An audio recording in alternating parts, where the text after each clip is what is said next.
ওম শ্রী গণেশায় নম। ওম নম শিবায়। তো আমি ভিডিওতে খুবই সংক্ষিপ্ত আলোচনা করতে চলেছি 27টা নক্ষত্রের মধ্যে তৃতীয়তম নক্ষত্র কৃত্তিকা নক্ষত্রের সম্পর্কে।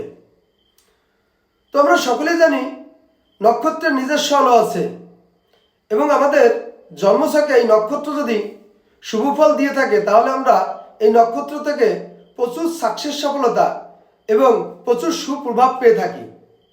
কিন্তু এই নক্ষত্র যদি আমাদের জন্মছকে অশুভ করে অশুভ স্থানে এবং অশুভ গ্রহের দৃষ্টিতে পতিত হয় তাহলে আমরা এই নক্ষত্র থেকে নানা রকম অশুভ ফল এবং অসাকসেস অসফলতা পেয়ে থাকি।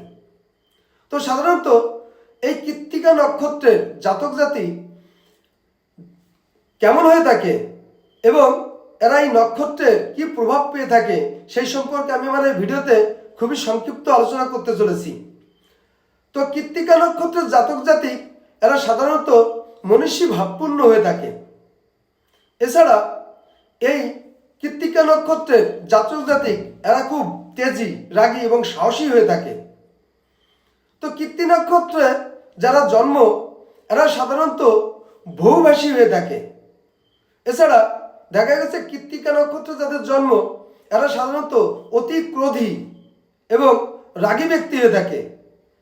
এছাড়া এই কৃত্তিকা নক্ষত্রে যাদের জন্ম হয় এরা খুব পরিশ্রমী, এছাড়া খুব সাহসী হয়ে থাকে এবং এরা লাইফে প্রচুর সাকসেস সফলতা পেয়ে থাকে।